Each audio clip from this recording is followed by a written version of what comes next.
What up, gang? Carolina Jackpot Time coming at you on Wednesday afternoon. I hope you guys and gals are having a good one today. Search for a new head baseball coach at the University of South Carolina. I'm going to follow this story and I'm going to do videos on it. I know a lot of you guys and gals aren't interested in college baseball. To be honest with you, my interest in it has waned somewhat over the years, but I really got to follow this head coaching search because I just really think this is an absolutely pivotal hire in not only the future of the South Carolina baseball program, but just the future of just restoring some good feelings with the athletics program as a whole. And you say, well, nobody cares about baseball. All everybody cares about is football. That's not entirely true. And look, when the football team was winning back in the early 2010s at a high level, the baseball team was winning at a high level. I don't know that any of that correlates with each other. It probably doesn't, but it also probably does. It means you have a good athletic director, good staff, good folks bringing these coaches on board, who in turn are bringing good players on board and developing players who may not be the greatest once they step foot on campus into stars. Not saying that any of that's going to happen, but I really feel like this is a big damn deal.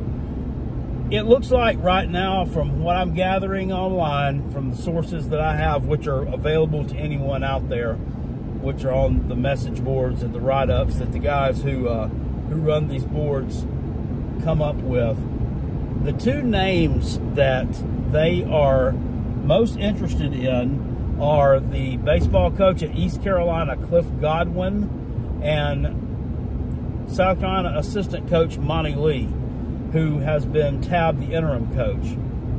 I can give you some pros and cons for both of these guys. Godwin has been the coach at East Carolina since 2015. He's won almost 400 games, has lost just a little bit less than 200. So pretty good clip. He's won the conference Coach of the Year several times, been to a lot of regionals, been to super regionals, has never been to Omaha. He has not gotten that team just over the hump enough to get to Omaha yet. My thing with that is, I think East Carolina probably has 9 really good players out there, but when it comes to bench strength, they probably just don't quite have it like some of the big boys do, and that's probably why they've not been able to win one of those super regionals and get to Omaha. That's just my take. It may be a little bit of bad luck. Because we've seen teams from these lower conferences, not non-Power 5 conferences, if you want to. But a lot of people try to put things in baseball in a football perspective, and it's simply not that. Mid-major programs are what we'd say. We've seen Coastal Carolina win a College World Series in 2018 or either 2016. So it can be done, but it just hasn't happened there for him. Now, the thing about him is he's an East Carolina alum. He's happy where he's at because he's turned down 2 SEC schools in the past, in Alabama, and he's turned down Mississippi State for their head coaching job. The Mississippi State head baseball coaching job is a pretty coveted job. I will say that. The Alabama job, I'm not so sure about, and that sounds strange, with Alabama's huge success in football, obviously, but they've also had a lot of success on the basketball court as well, that wouldn't be a premier job. I don't correlate Alabama with baseball. He's turned down Mississippi State. It's been said that if he took an SEC job, it would most likely be the one at Ole Miss, if that were to come available, because he was an assistant there for about 3 seasons.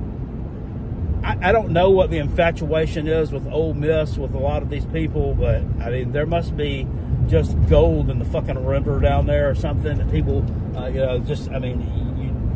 drink the water and it turns you back into a 25-year-old immediately, something. The most beautiful women in the world. I don't know what the attraction is to Ole Miss. You know, cheapest gas anywhere. I don't know what it is, but that's the job that they said he wants. It's probably going to take a hell of a coup from Ray Tanner to get this guy to come to Columbia.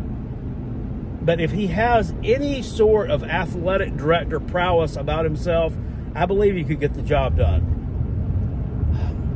Now, negatives to that hire, I mean, I don't think he knows the Carolinas, I guess, as far as North Carolina. He's from East Carolina, or he's from that area. He went to East Carolina. That's where he played. So I don't know how much he knows about the state of South Carolina in terms of recruiting on that. I mean, he's obviously a pretty dang good coach, so I'm sure he can figure it out. Monty Lee, a lot more negatives than positives with this one. Of course, Monty Lee has coached at South Carolina in the past. He was at College of Charleston as the head coach from 2009 to 2015. A lot of success there. And then, of course, was at Clemson from 2016 and was let go at the end of the 2022 season. And Clemson let him go because he was not winning regionals. He wasn't winning his regionals. They couldn't get their runners that were in scoring position to score. And despite the fact that they won over 40 games several times there, they just never got the level of success that they felt like they should be able to achieve. They let him go, and South Carolina picked him up as a hitting coach, and that's worked out pretty good for us. South Carolina's hitting has improved the past 2 seasons. However, I mean, he couldn't get where he needed to go. Clemson grabbed their balls, fired him, and they brought in a new coach, which, I mean, I don't like this guy already. Eric Backish, you've heard me call him Back Bitch. I don't like him, but he's come from Michigan, and he's injected some life into the program. They're in the Super Regionals this weekend, and as much as it pains me to say this, I think they're going to win their Super Regional against Florida. In fact, I think they probably win it in 2 games, and they'll be in the College World Series for the first time at least since color television was invented. It hadn't been that long, but I don't like them. I don't like anything about them. It really, really irks the shit out of me when they have success, but you can't deny the fact that they are having success this year. They're having a hell of a season, and it's all because they let go of Monty Lee. So, is that a smart move? Is that a smart hire if you decide to make it? Just because he's coached there, because he's very familiar with South Carolina. He can recruit South Carolina really well. A lot of the players want him. Look, a lot of the players on the 2009, 2010 Gamecock football teams just begged and begged and begged and begged Ray Tanner to hire Shane Beamer. Hire Shane Beamer. He's the man. He's the guy. Torrey Gurley, former wide receiver, is one of the ones who was up at the head of the line championing Shane Beamer's name for this coach. And how has that worked out so far? I mean, in my opinion, it hasn't worked out great. I mean, he's a really good recruiter. He's a hard worker. He wants to be here. He loves South Carolina. All that stuff, all those intangibles. But the one thing he hasn't done is win at a high level. And I don't want to hear, well, they're over dumpster fire, Carolina Jack Body. I don't care. I want to win at a high level, and I want to fucking do it now. There's nothing wrong with that if you're a fan. You've got to have realistic expectation. Winning at a high level at South Carolina isn't going to the playoffs right now. It's not being in a New Year's Six, but it's being in position to win 8 or 9 freaking ball games a year and have what you would deem a successful season. He hasn't done that. So I think we need to shy away from the players forcing our hand to make decisions on hiring coaches. These guys are 18, 19, 20, and 21 years old.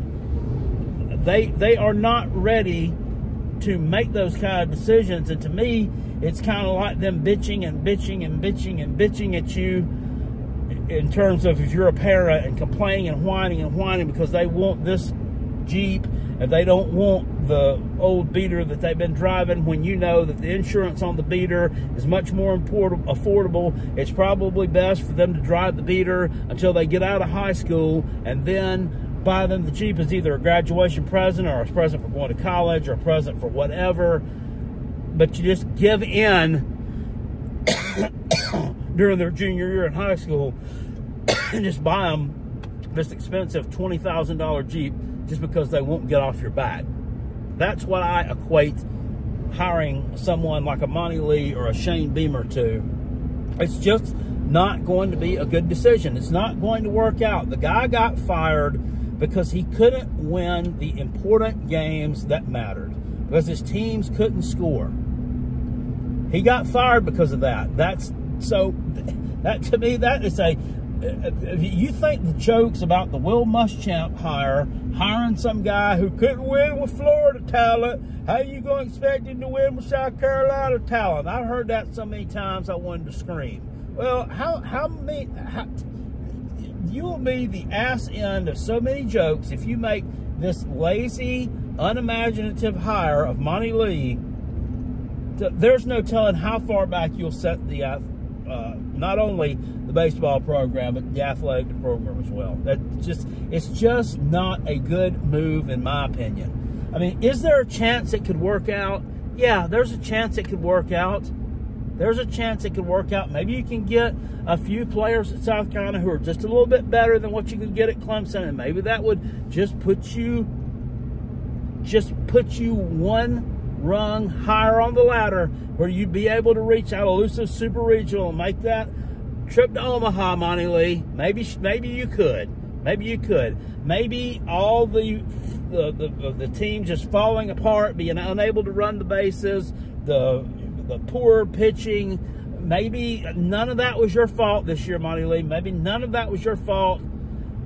Maybe not. But to me, a team at your school, if you promote somebody who is part of a team that failed to meet expectations and got fired from your rival school just 2 years prior for failing to meet expectations, there is a no.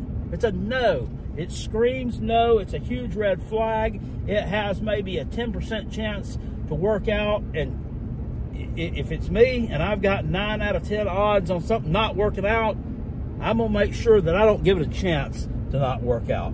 So, back the Brinks truck up. Let's try to get this East Carolina guy on board. If that don't work out, back up, punt, and let's try somewhere else again. But just don't go the lazy route again, please. Please. Please. I'll see you guys later on. I appreciate it. I hope you enjoyed this video. Hit it with a thumbs up if you enjoyed it. See y'all later. Catch you on the next. Go Gamecocks.